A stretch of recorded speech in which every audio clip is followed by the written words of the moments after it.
Lux presents Hollywood.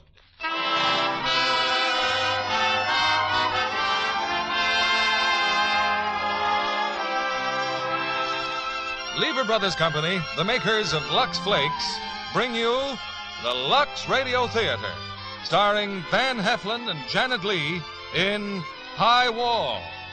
Ladies and gentlemen, your producer, Mr. William Keighley.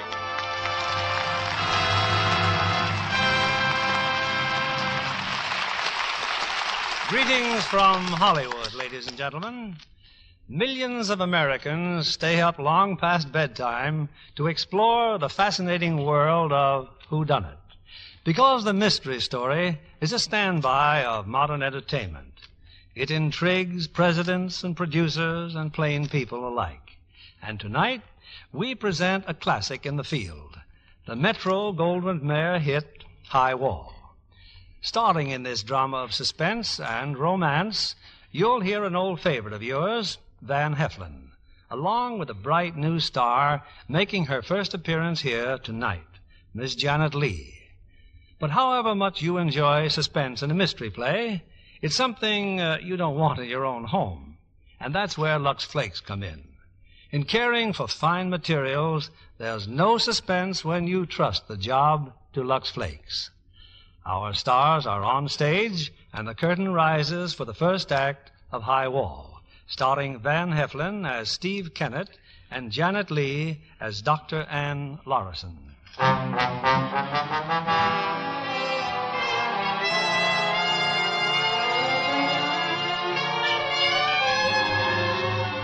Police headquarters in a large city, the Central Homicide Bureau.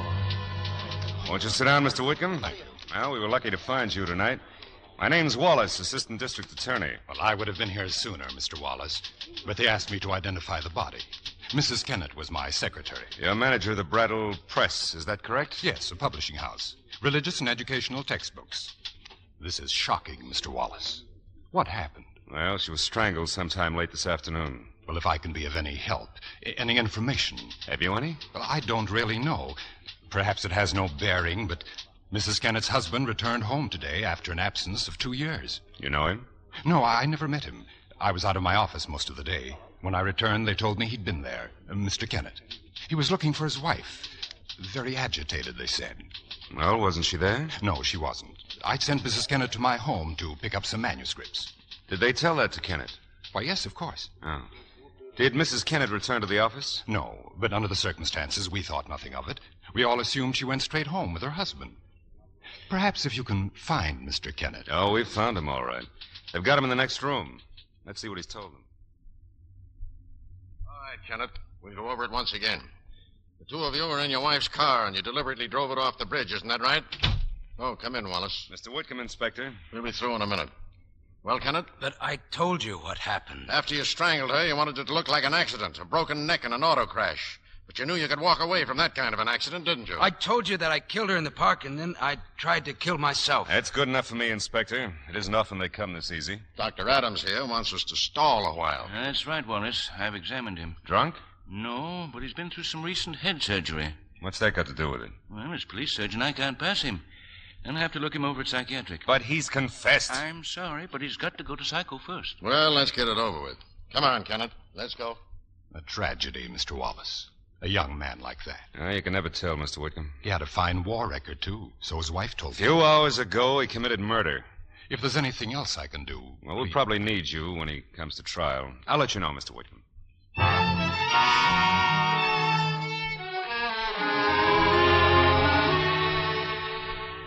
So I've called the staff together because I have some rather interesting x-rays to show you. I believe you have the report from the admitting desk, Dr. Lorison? Yes, Dr. Dunlap. The patient's name is Steven Kenet, age 34. Admitted Monday for observation, confessed to murder of wife and attempted suicide.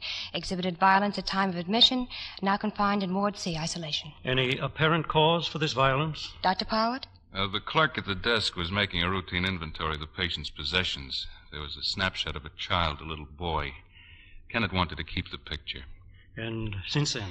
No violence, but the patients remained sullen and uncooperative.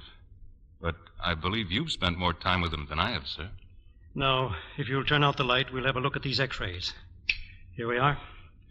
Now, you will see here a subdural hematoma of the left frontal lobe.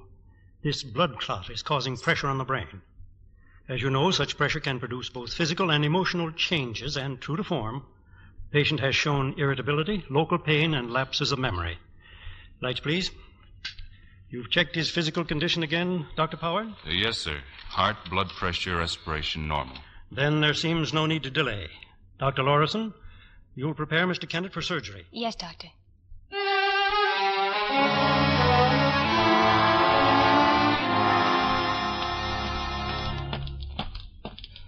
Morning, Doctor. Nice, quiet morning so far. Hello, Delaney. Where's the new patient, Steven Kenet? Right here in 11. Better watch him. He's real antisocial. Open up for me, will you, Delaney? Okay. Good morning, Mr. Kenet. I'm Dr. Lawrenson. You can wait outside, Delaney. But I think I better... Wait outside, please. You're going to be one of my patients, Mr. Kenet. Get out. Would you care to tell me anything? What about those headaches, I said get out. Mr. Kenet, we're very fortunate to have a neurosurgeon like Dr. Dunlap, and he feels certain he can remove the cause of your headaches. He does, huh? Yes, he does.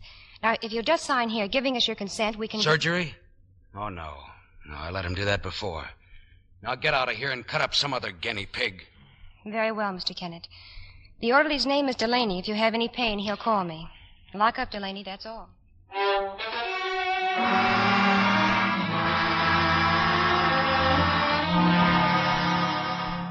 And that's it, Mr. Wallace. Kennett's refused the operation. Of course he's refused. Sit the law out, stall for time, and come to court and get an acquittal on a plea of temporary insanity. The court sent him here for observation, and we'd like to continue along those lines. I don't want Kenet psychoanalyzed. I just want him cleared for trial. He's sane. I'm talking about legal sanity. Did he know the difference between right and wrong when he murdered his wife? Did he, Mr. Wallace? Why, of course he did. Examine his background. He was a bomber pilot. He married during the war, head injury in combat. Operation performed in Army hospital, yes, and successfully, too. Want to see that report again? What about after the war? He was restless, had to keep moving. He went to Burma flying freight. Left his old mother and his wife and his child here. Mrs. Kenet got a secretarial job. I suppose she had to. What point are you making? Just this. A month ago in Burma, he was in a slight crack-up. Oh, here.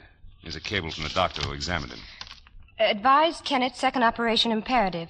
Warned him possibility of violent headaches, fainting spells, and loss of memory. Oh, well, that's exactly what Dr. Dunlap says. You see, Mr. Wallace, that accident following the initial surgery resulted in a blood clot that's pressing on the brain. Sure, that's his defense. He was planning to use this doctor's diagnosis as a license to murder his wife. I'm sorry, but we can't certify as to his sanity until we observe him after he's had his second operation. And he refuses it. His mother's consent is all you need. She's not very well at the moment, but you shouldn't have any trouble with her. We prefer having his consent. But if you insist, we'll see her today. Can you take care of that, Dr. Lawrenson? Yes, I think so. He'll pull through the operation, won't he? No reason why he shouldn't. Good. I'd hate to lose him.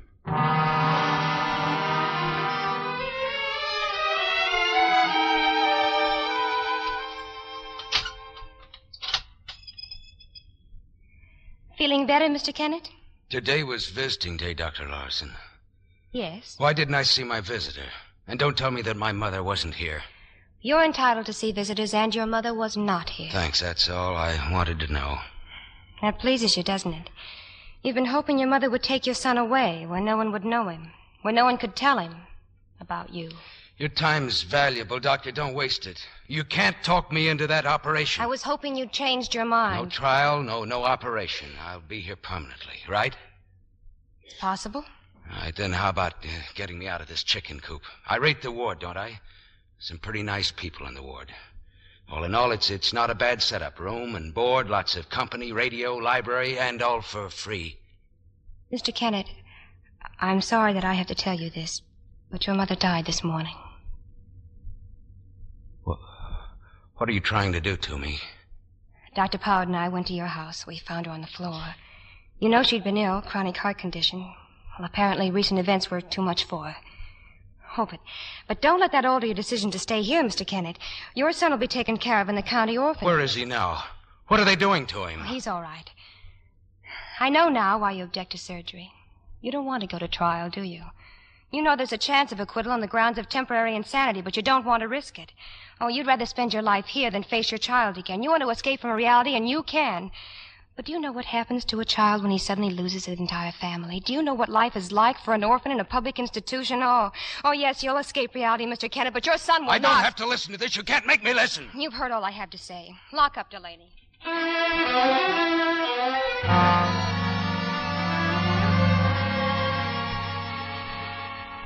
Really, Anne, there are times when I simply don't understand you. Bringing a child here, a strange child you don't even know. But I told you, Aunt Martha, I just can't see a child in that state of shock put in a public institution. You'll be put in a public institution yourself for kidnapping. No, it's quite legal. They gave me temporary custody. Now, how is he? Is he asleep? I don't think so. He didn't touch a bite of supper. Oh. Well, let me bring it back to him, and I'll see what I can do. I like the room. I don't want to go downstairs. Well, then you stay right here, just as long as you like, dear. Well, I see you still have your kitty. Yes, ma'am. Oh, I brought back your supper, Richard, just in case you get hungry a little later on. And if you want anything, you'll call me, won't you? Do you know my name? Yes, ma'am. It's Anne. That's right. Grandma said Daddy was coming home. I waited for him, but he never came. Well, your daddy wants you to stay with me for a little while. You know, I'll bet that kitty's hungry, too. Suppose you feed her. Here, I'll pour a little of your milk in the saucer. I'll be back a little later, dear, when it's time to go to bed. Yes, ma'am. Thank you. I'll get it, Aunt Martha. Hello? This is Dr. Dunlap, Anne. Well, congratulations. Oh, for what? Well, I don't know what tricks you used, but they certainly worked. Kennett's going through with the operation. He actually asked for surgery. Oh, that's fine, Doctor. I'm really pleased. Thank you for calling me.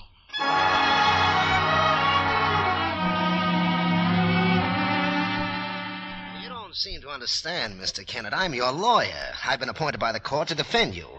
Why, ever since you had that operation, I've been working day and night on this case. For 5 weeks, That's very nice, Mr. Hackle, but you're moving a little too fast for me. For one thing, I'm still a patient in this hospital. Well, they can't keep you here. The operation was a success. We have no intention of keeping Mr. Kenet here any longer than we have to. Meanwhile, there's something that I want you to do for me.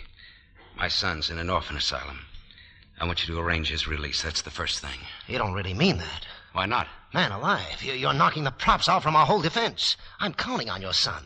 On the day the case goes to the jury, I'll bring that child into the courtroom. In the gray clothes of the orphan asylum, his face pale. Why, that frail, pathetic little creature is the backbone of our case. Mr. Hackle, they've given me back my clothes, my belt, and my tie. I don't want to go back into isolation. That's the only reason I'm not going to break your neck. Well, obviously, you're not prepared to discuss your defense at all. Dr. Lawrison, you may phone me when he's a little more rash. I'll be glad to, Mr. Hackle. 8,000 decent lawyers in the state, and they have to pick him. Tell me something. How much longer before I'm sent to the county jail? Well, there's still several tests we want to make. Why? Once I'm out of here, I can hire the kind of a lawyer I need to get my boy out of that orphanage and into a good school. Mr. Kenet, Richard's not in an institution. He's living with a private family. But how did that happen? Well, we decided he needed personal care. He's staying with a Mrs. Martha Ferguson, and she was delighted to have a youngster in the house, and he's doing fine. I don't know how to thank you. Well, now before you can get out of here, I'm going to have to prepare a full report about you. So shall we go to my office and start making those tests? He's doing fine, you said. He's doing fine.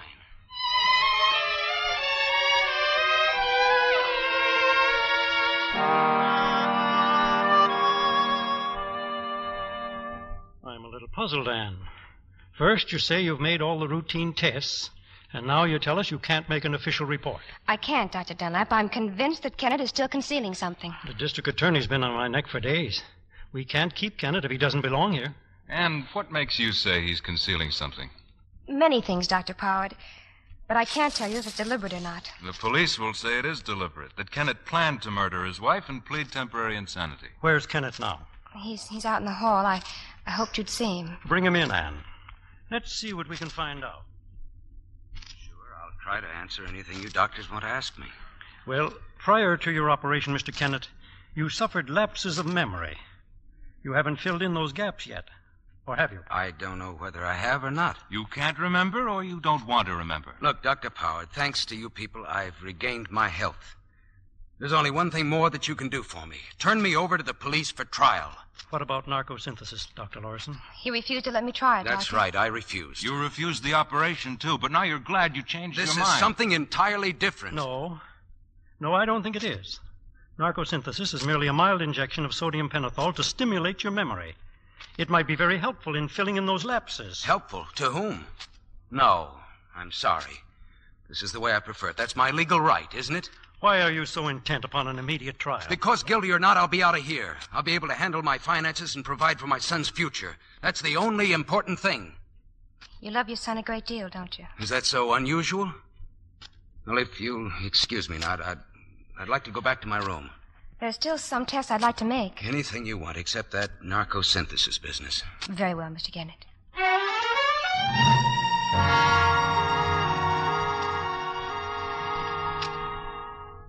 I still don't know why you can't set a time. Am I getting out of this hospital or not? Yes, I think so. It'll be another 3 or 4 days. 3 or 4 days. For what? Ever since the operation, there's been no question about me, mentally or physically. Except the lapses of memory. Nobody expects me to remember things that happened when I was out of my mind. No mind, no memory. And that'll be your line of defense. Why not? Memory of things that happened before the operation could be quite a liability. I see. Sit down, Mr. Kenet. This machine here will make a record of your muscular control and neuromuscular coordination. Any objections? None at all. Take hold of these grips, one in each hand. You try to keep your pressure the same. Now, you grip and relax, grip and relax. Here, first your left hand. That's it. Grip and relax. Grip and relax. Yeah? Grip and... well? Nothing. No, what's the matter? Why are you staring at your hands? I killed my wife with my hands. But you've told us that several times. Now, why would it suddenly disturb you so much? Could it happen in a single second? Could what happen? Could you strangle someone in just 1 second? Why, no. No, you couldn't. I didn't do it, Dr. Larson. I know now I didn't do it.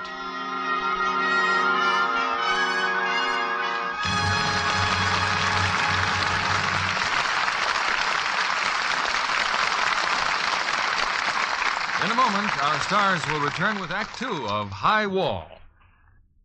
Now, here's our producer, Mr. William Keeley.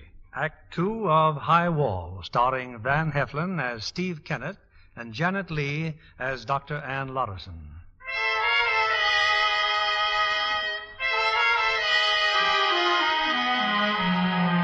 Some weeks ago, Helen Kenet was murdered. At the time, Mrs. Kenet was a secretary employed by Mr. Willard Whitcomb. Now, in his apartment house, Mr. Whitcomb pauses in the lobby to greet the elevator operator. Well, so it's you, Mr. Croner. Glad to see you back at work. Arthritis, Mr. Whitcomb. Been in bed for weeks. Say, that was your secretary got herself murdered by her husband, wasn't it? Yes. A terrible thing, Mr. Croner. I read all about it in the newspapers and how you told the police she worked for you and what a fine woman she was. Can we go in the elevator, please? Oh, sure, I'll take you up. About my arthritis, Mr. Whitcomb, doctor says I need to go to Florida. Need plenty of sunshine, he says. Oh, but that takes money. Lots of money. Do you think I ought to go to the police, Mr. Whitcomb? Police? Oh, I'm a man who knows things, Mr. Whitcomb. Not only what it says in the papers, but what it don't say. That's why I thought you ought to know what the doctor said. Croner, the penalty for blackmail in this state is very severe. And this is my floor. Sorry you're in such a rush, Mr. Whitcomb, but I'll be around whenever you'd like to talk to me.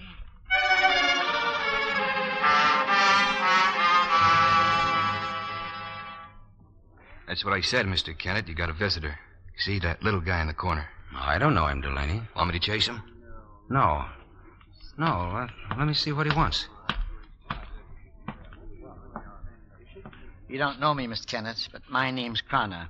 I'm the elevator man at 106 Maple Street. What do you want, Mr. Croner? Oh, I don't want nothing but justice. I followed your whole case in the papers. And you know, They never mention anything about the three of you being in that apartment.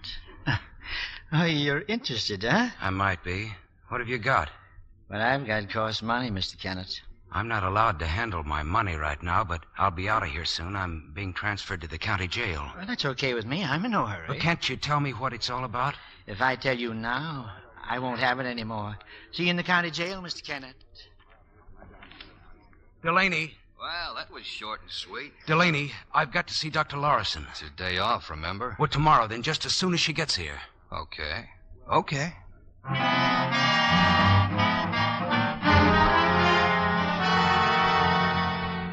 Oh, good evening, Mr. Croner. Hello, Mr. Whitcomb. Sorry you can't use the elevator. You'll have to walk down. Well, what's wrong with the elevator? The floor indicator got broken. I'm trying to fix it. Well, isn't that dangerous? Working on a stepladder in front of an open shaft? Yes.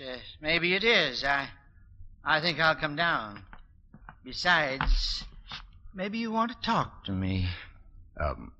I've been thinking about your arthritis, Mr. Croner, and I'd like to make you a loan of $500.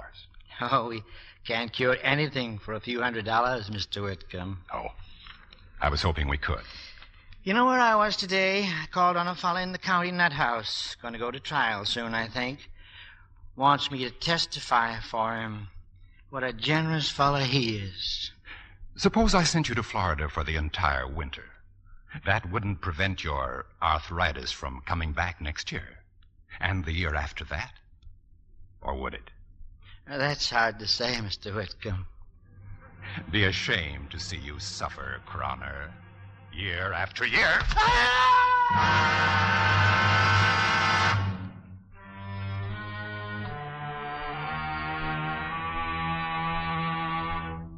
So that's why you were so anxious to see me, Mr. Kenet. That's right, Doctor. That injection, that narcosynthesis. I'm ready now, any time you are. What made you change your mind? Well, I told you that I didn't kill her. Well, now I'm still more certain that I didn't. And maybe with this narcosynthesis, I'll recall things to prove it. Tell me, how far under will you put me? Oh, not far. You'll be able to remember everything that you say. Now, just sit down and I'll get everything ready. I'll start at the beginning. I remember getting off the plane, going home, seeing my mother. But the important thing is 106 Maple Street. I want to know everything that happened there. That's where I'm really hazy. The injection's ready. Flex your hand, please. Okay? Okay. What's 106 Maple Street? I never heard you mention that before. That's right. Question me about that. Start there. Oh, no, not so fast. Now try to relax, Stephen. Just lie back and relax.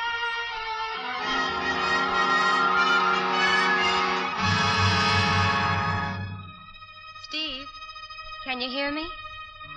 Yes. We're going back, Steve. You're home now. Home from Burma. Oh, and your mother. She's so happy to see you again. Oh, Steve. Oh, I just can't believe that you're really here. Now, where's the rest of my family, Mom? Where's Helen and Dickie? Why, Dickie's in school, dear. School? Oh, I keep thinking he's still only 4 years old. And Helen, she's out shopping, I suppose. No, she's at the office. What office? Why, Helen's been working more than a year now. Working? But why? Oh, Steve, we wrote you all about it. Don't you remember? No, I don't. This head of mine, it acts up every now and then. You didn't go through with that operation, did you? No, I wanted to get home. I'll have it done here. You're through with flying, aren't you, Steve? That's right, Mom. Grounded. Oh, I'm so glad. Professor Burns told me they're holding that research fellowship open for you at the university. Yes, he wrote me. Well, I won't stand for any more of Helen's objections. Oh, Steve, she's young, pretty. Naturally, money seems important to her. Other things are important, too. She got the car? Yes. Well, I'll take the bus into town and ride back with her. Well, she won't be through till 5, dear. She'll be through when I get there. Don't stop, Steve. Keep going. You went to Helen's office. Helen wasn't there. She was out on an errand. 106 Maple Street. Was this another office? An apartment house. A man took me up in the elevator. He never shut up about his arthritis. I went to the door of the apartment. Forget your key, dear? The door's unlocked. Steve. What, darling, if I'd known you were coming, I would have been there to meet you. Stop it, Helen. Oh, no, Steve, you're wrong. This place. What are you doing here? You've got to let me explain, Steve. What you're thinking is all wrong. Is it? Steve, don't look at me like that. Listen to me. You're not well, Steve. You're sick. Let me take you home. You're meeting someone here, aren't you? Aren't you? I said I can explain. Steve, think of Richard. Think of your son. I'm his mother. I'm here.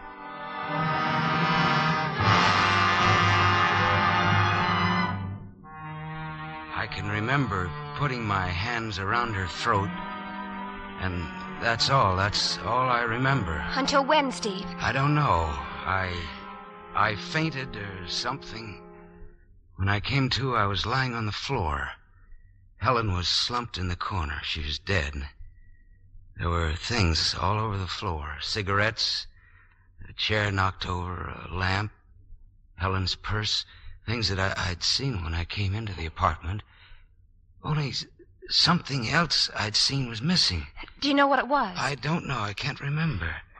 Something else was missing. Well, that's enough for now, Steve. Don't worry. The first treatment is often inconclusive. No, I've got to find out. The apartment's the only answer. We can get a court order and have the police take you there. Steve, about Helen, what did you do? Do you remember? Yes. I carried her down the fire escape and put her in the car. On account of my mother and the boy, I couldn't have her found in his apartment. And then I drove the car off the bridge, trying to kill myself. Oh, Steve, don't delude yourself. Yes, I was right. There is something missing. And I think I know now what it is. What's missing is your willingness to admit to yourself the real reason for killing her. You had no proof she'd been unfaithful. It goes much deeper than that. It was a wartime romance, wasn't it? Yes. We met and got married. A week later, I was in Europe. And after the war, the only job you wanted paid very little, and Helen said it wasn't enough. Am I right? Well... So you went back to flying, and you hated it. Oh, admit it, Steve. Those years in Burma alone, you were building up a deep resentment against her. Steve. Steve, do you hear me? I can't keep awake. I'm going to sleep. Oh, that's good. It's the best thing for you. Now try not to think about anything. Oh, orderly. Yes, Doctor.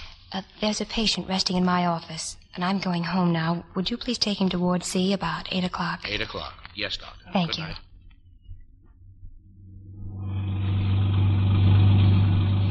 Keep going, Doctor. 106 Maple Street. It was very clever to pretend you were asleep. I got out through your office window. That window was locked.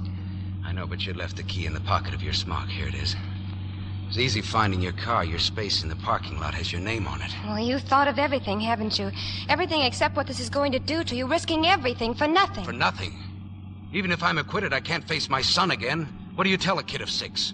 Forget it, Richard? When I killed your mother, I was temporarily insane? Oh, let me turn around. You can hide in the back of the car again, and no one will ever know that you got out. No, I've got to prove that I didn't kill her. It's the only way that I'll be able to face him again. It's worth taking any chance for. So, Doctor, don't get any ideas, and don't make me jumpy. No one's going to stand in my way now. No one.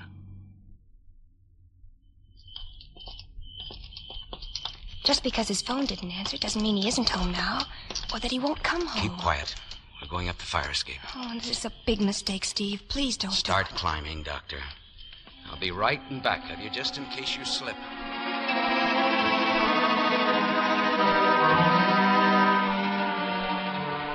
This is it, Whitcomb's apartment. The murderer returns to the scene of his crime. Oh, Steve, this is absurd. Now stand where you are now. All right. Let's pretend that you're Helen. I opened the front door there. You came from the hall. You started to back away, guilt written all over you. You wanted a chance to explain, to take me home. Think of Richard. Think of your son. You're his mother. I put my hands around your throat. Steve, you're hurting me. But you're alive. You're not hurt. I blacked out. When I came to, I was there on the floor. Cigarettes on the floor like this. Chair. The end table. Lamp overturned. And Helen was there in the corner. Now, how did she get over there?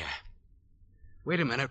I remember now. I remember what was missing. What is it? It's an overnight bag, Helen's. It was there next to that bookcase. Maybe it's still there. Maybe it's in the closet. Steve, we have to get out of here. We'll get out. No, it's not here. This'll do, this valise. But that's Whitcomb's valise. Have you got your lipstick in your purse? Give it to me. Lipstick? Yes, but... Yes, I'm writing 2 initials on this valise, just as they were on the other one. H for Helen, K for Kenet. Let him find it here by the bookcase. Steve, let's go, Look, please. You don't believe me. But I couldn't possibly have killed her. My fingers had scarcely closed around her throat when I blacked out. It was a perfect setup for Whitcomb. We'd better put everything in order, just the way we found it. No, don't touch anything. Okay, you can drive me back to the hospital now.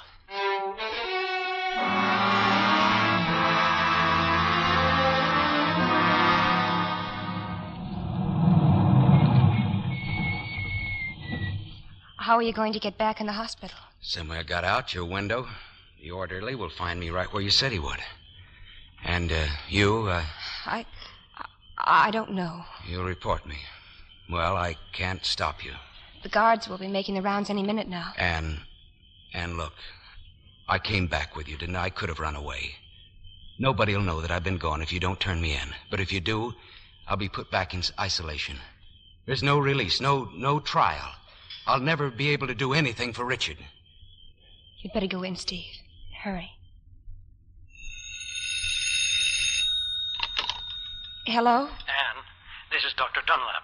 Oh, yes, Dr. Dunlap. I've a message here that you called me at 8 o'clock. Something about Kenet. Oh, yes, I did call you Dr. Dunlap. But I realize now I shouldn't have disturbed you. Well, what about Kenet? Anything wrong, Anne? No, Doctor, nothing at all, really. I'm sorry that I bothered you. You've been working too hard. Try and get a good night's rest. I'll try, Doctor. Thank you.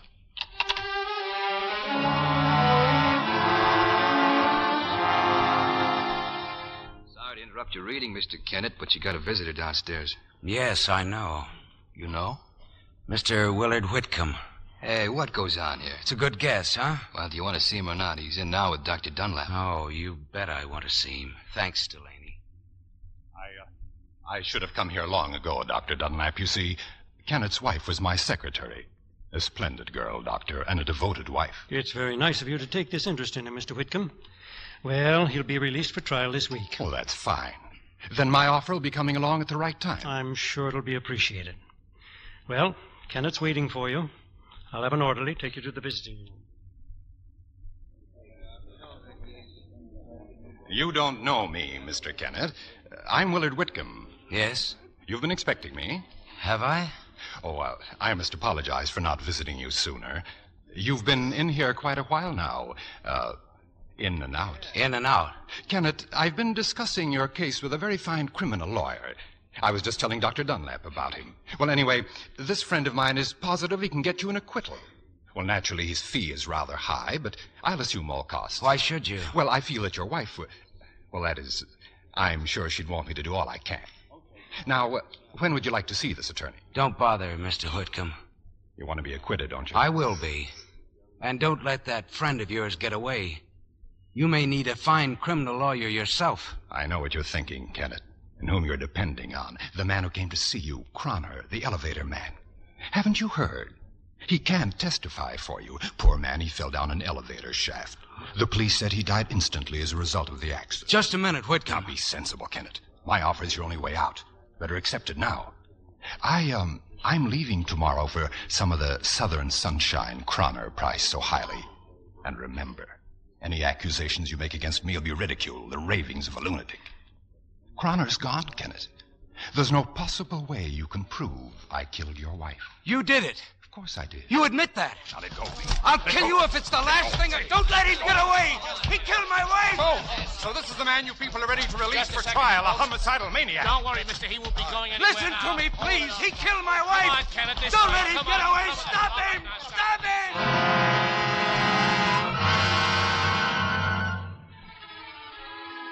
Good afternoon. This is Airline Reservations. This is Willard Whitcomb. You have a reservation in my name for Mexico City tonight. Yes, Mr. Whitcomb. Well, I thought surely I'd have to make the trip, but now I find it won't be necessary for me to go after all. Cancel my reservation, please.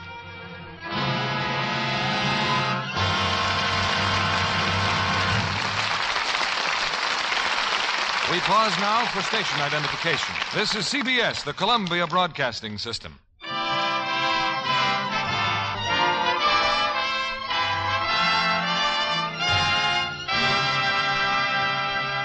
Act 3 of High Wall will continue in a moment. We're fortunate to have as our guest tonight Miss Sheila Graham, famous Hollywood columnist and radio commentator, whose knowledge of the public's taste in pictures makes her a valuable crystal ball. What did you think of the press preview of Metro-Goldwyn-Mayer's production Battleground, Sheila? Distinguished is the word, Bill.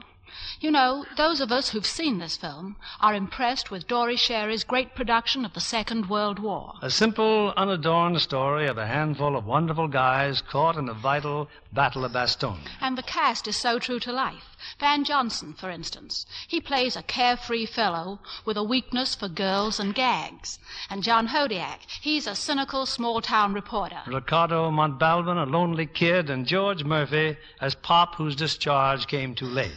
And so many other stars. I understand MGM has great plans for the world premiere in New York on Thursday. I wish I could be there. You know, Battleground is a picture we certainly would enjoy seeing again, Sheila. It's a vivid reminder of what our victory meant. Well, I think we all appreciate more than ever the little luxuries we missed during the war years, like nylon stockings and Lux Flakes to take care of them. You know, Mr. Kennedy, many of my friends among the screen stars say Lux Flakes are even better since the war. They are indeed. These tiny diamonds of Lux are so sheer, they burst into suds the minute water touches them. Rich suds that freshen nylons almost before you can say Lux Flakes. And they take such excellent care of stockings, even sheer nylons last twice as long. Really? You can prove that? Can and did, by a series of scientific strain tests. Stockings washed with a strong soap or rubbed with cake soap went into runs much sooner than those washed with Lux Flakes. In fact, the Lux stockings lasted twice as long. You can see why over 90% of the makers of stockings recommend Lux Flakes. Thank you for coming tonight, Sheila Graham. Now, here's our producer, Mr. William Keeley. The curtain rises on the third act of High Wall, starring Van Heflin as Steven Kenet and Janet Leigh as Dr. Ann Lorison.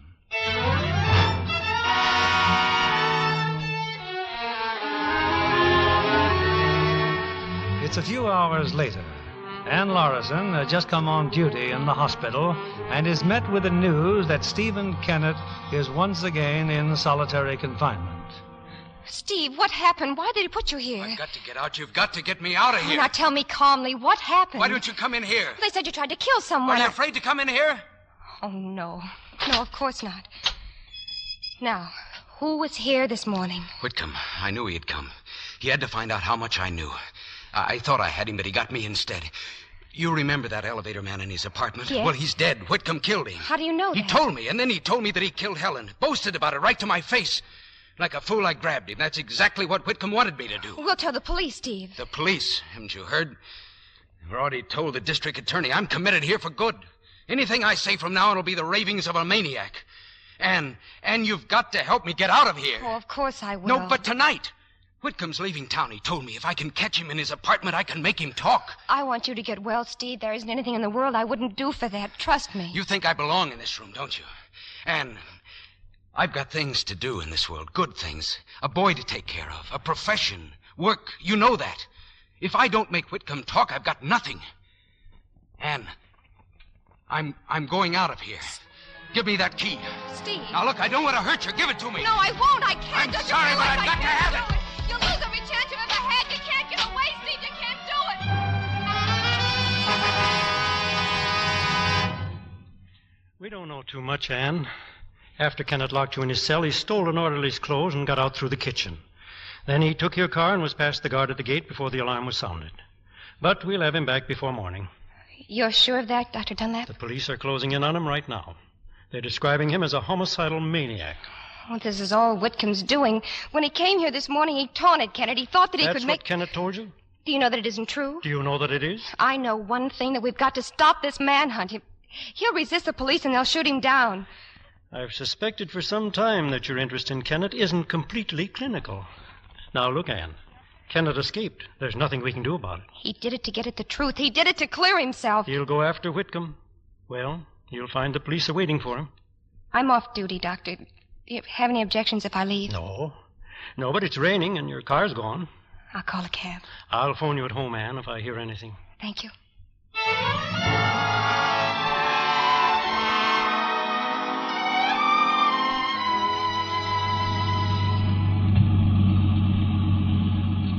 This neighborhood's sure dripping with cops, miss.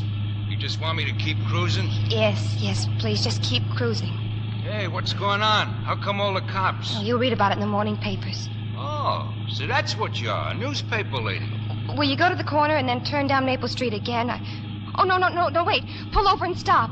Here? Yes, stop. Here, right here by the church. That'll be $3. Oh, here, take it. Night, lady.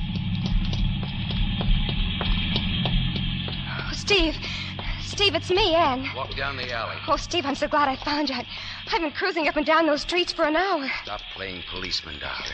I'm not going back. Steve, I want to help you. That's why I'm here. Don't be a fool. Your whole life will be ruined if they find you with me. I'm trying to tell you that it doesn't matter. Steve, if Whitcomb isn't guilty, if he doesn't confess, then there's nothing. Nothing for either one of us. Well, we can't stay here. There's nowhere to go. Police are all over the neighborhood. There's a cafe a few blocks away. It's in the opposite direction. Come on, let's start walking.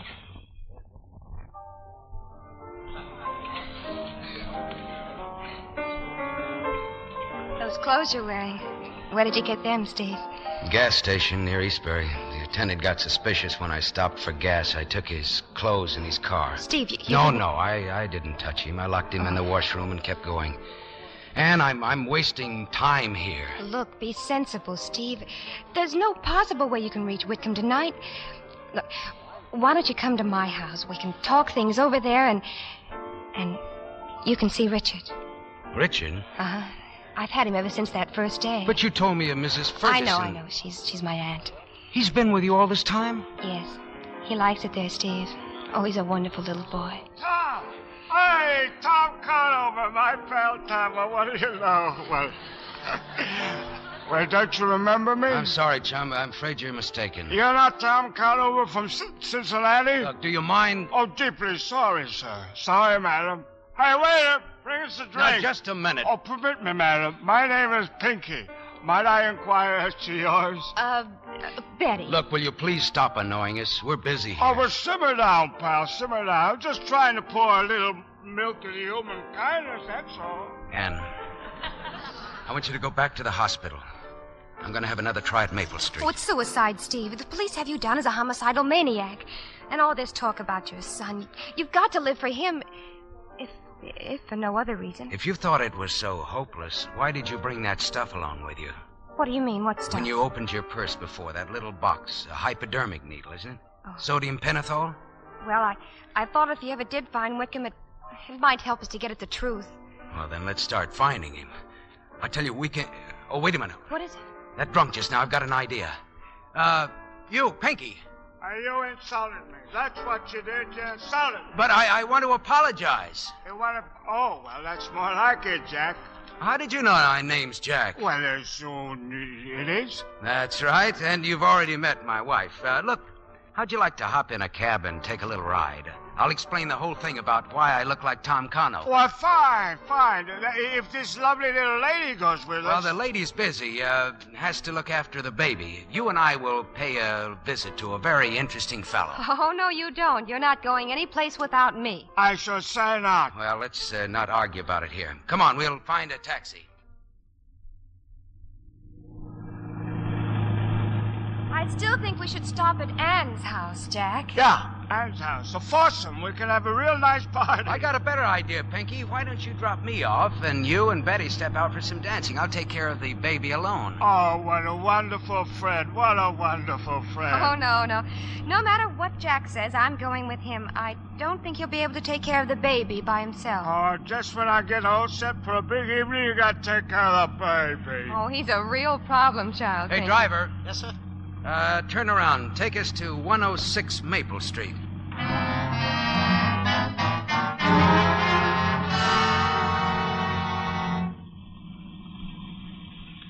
Watch it, Lieutenant. There's a car coming down the street. It's okay, Sergeant. It's a cab. Huh? No, yeah. Looks like it's stopping here, though. A lot of people live in here. It's a big apartment house.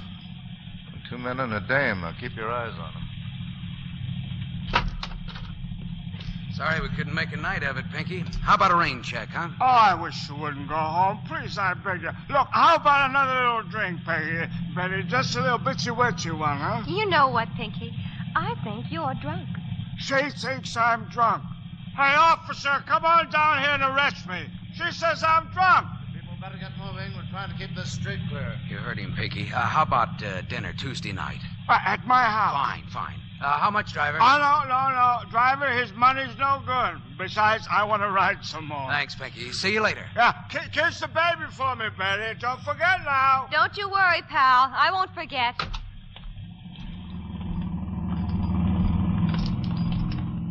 Keep walking, Ann, straight through the lobby. Then what? The stairs. Good evening, officer. Just a minute. Yes? You live here? Well, you don't think we're playing games, do you? What are you policemen doing here anyway? Never mind what we're doing here. Just get in your apartment and lock the door. Well, of all the nerve. So far, so good, thanks. Who is it? Halloran and Schaefer again, Mr. Whitcomb. Oh, just a minute. Okay to use your phone again? Why, certainly. Anything new? Not a thing, Mr. Whitcomb.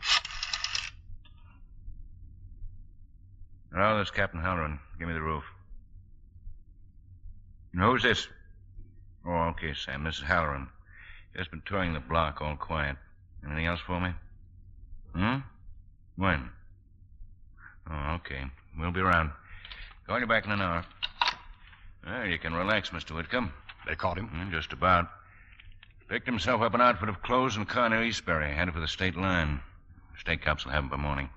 Come on, Chief. Oh, there's no hurry, gentlemen. Time for a drink, haven't you? I don't think we better, Mr. Whitcomb. Oh, but you're not leaving. Don't worry, we'll be in the building. Well, you know, to tell you the truth, I feel very sorry for Kenet, poor demented fellow. Seems to have nothing to look forward to except a lifetime in a padded cell. He'd be better off dead. He'll probably wind up that way. Well, here's the elevator. We'll check with you from time to time, Mr. Whitcomb. Yes, thank you.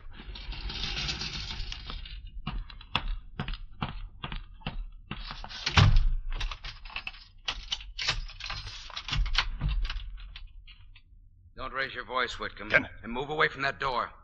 Ann, stay where you are in there. The police, they'll be back. Sure. I'll call them when I want them. It was a nice break you gave me, leaving your door open when you walked to the elevator. They've orders to shoot. You'd better give yourself up. I'll kill you before anyone gets here. The law says that I'm insane. I'm not responsible. You fix that. Now, wait, Kenet, wait. I can hide you here. I've got money. You can get out of the country. Plenty of money. Now, just let me open this door and I'll... Hey. All right, Ann. Come here. What happened? He had a gun in the drawer. I don't think he wants to fight anymore. Or do you, Mr. Whitcomb? Don't. You ready, Ann? I'm all set. Can you hear me, Mr. Whitcomb? I'm going to give you an injection of sodium pentothal. You can't resist. You're going to tell the truth. Can you hear me, Mr. Whitcomb? You're going back to the last time you saw Helen Kenet. You're going to remember everything that happened, and you're going to tell us, Mr. Whitcomb. You're going to answer all our questions, truthfully. Well, I guess this is it. Yes, Mr. Whitcomb? Tell a couple of those policemen there in the lobby to come right up. Anything wrong up there?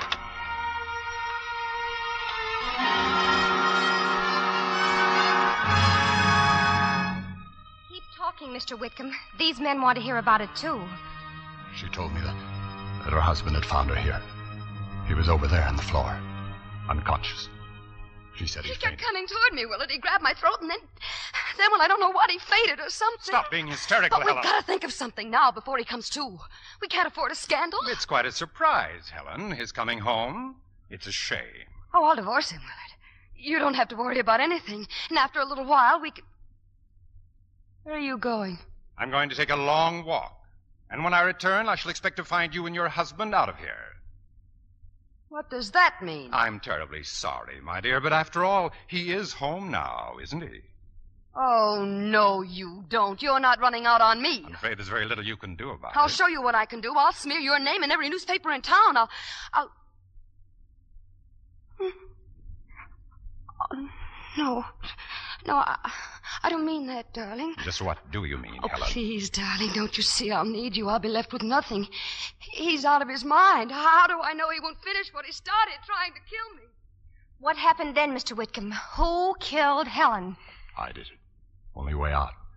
She'd have ruined my life. But now you're safe, aren't you? You've just killed Helen, so now you're safe. Yes. They'll blame Kenet. They'll have to. I'll leave them here. Both of them. Go back to the office. What about the bag, Helen's overnight bag? You can't leave it here. I'll take it with me. Go out the back way. Make sure no one sees me. I don't want to talk. I don't want to talk anymore. Maybe you won't have to. I think the policeman here is satisfied. Yes, I think we are. How long before he snaps out of this? Oh, just a few minutes. That is, if I stop questioning him. We're all going down to the DA's office. Get this on the record. It's against the law to use drugs on prisoners, even a confessed killer like Whitcomb. But you'll tell us the whole story again when we get downtown, won't you, Bub? What happened? What are you talking about? Come on, let's go. Ready, Kenet? Now, you too, Doctor. We'll need your testimony.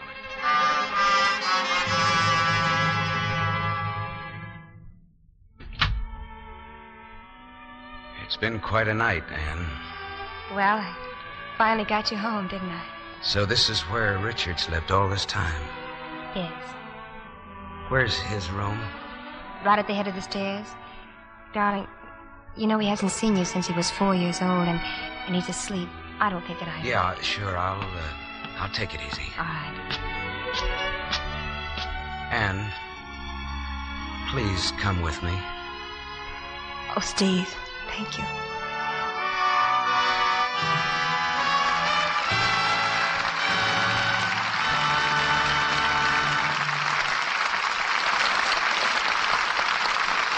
Our stars will return in just a moment for their curtain calls.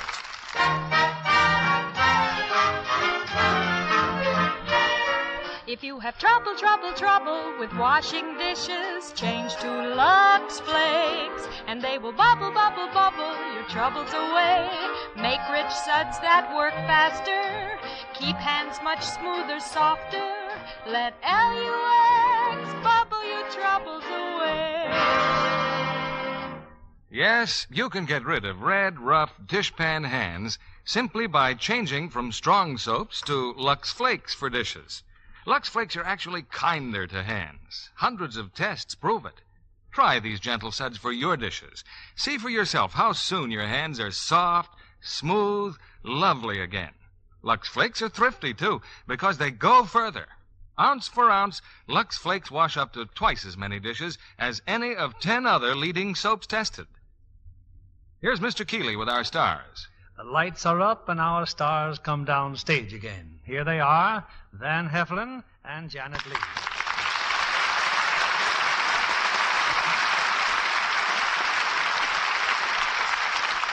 Well, I think that applause says it all. Thank you, Bill. You know, I'm beginning to feel as though I lived in the Lux Radio Theater. That's fine, Van. There's no one we'd rather have with us often. And I hope you'll be another starboarder, too, Janet. Well, so do I, Mr. Keeley. It's your first appearance here, isn't it, Janet? Yes, it is, Van. But with a veteran Lux Theater man like yourself around, I knew there was nothing to worry about. You've just come back from the East, haven't you, Janet? That's right.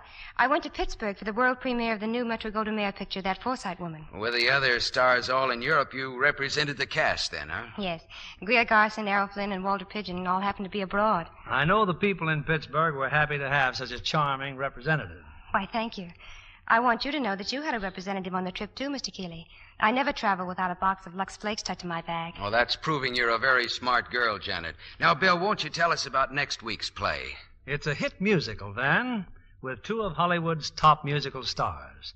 The play is the 20th Century Fox success, Mother Wore Tights. And the stars are the same ones you saw in the picture, Betty Grable and Dan Daly. The play has a wonderful love story and a lot of grand songs for Betty and Dan. Well, the audiences will love that, Bill. Good night. Good night. Good night, and thank you both.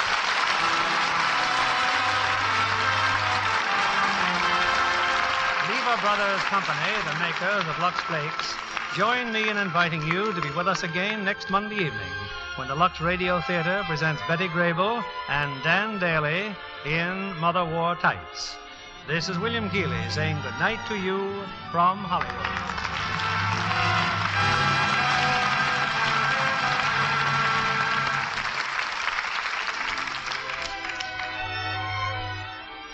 Van Heflin and Janet Leigh appeared by arrangement with Metro-Goldwyn-Mayer, producers of The Red Danube, starring Walter Pidgeon and Ethel Barrymore. Heard in tonight's cast were Donald Randolph as Whitcomb, Raymond Largay as Dr. Dunlap, and Gerald Moore, Herbert Ellis, Leo Cleary, Joan Banks, Bill Johnstone, Jay Novello, Shepard Mencken, Cliff Clark, Gwen Delano, Bob Griffin, Ruth Parrott, Lou Krugman, Alan Reed Jr., and Eddie Marr. Our play was adapted by S.H. Barnett, and our music was directed by Louis Silvers. This is your announcer, John Milton Kennedy, reminding you to join us again next Monday night to hear Mother Wore Tights, starring Betty Grable and Dan Daly.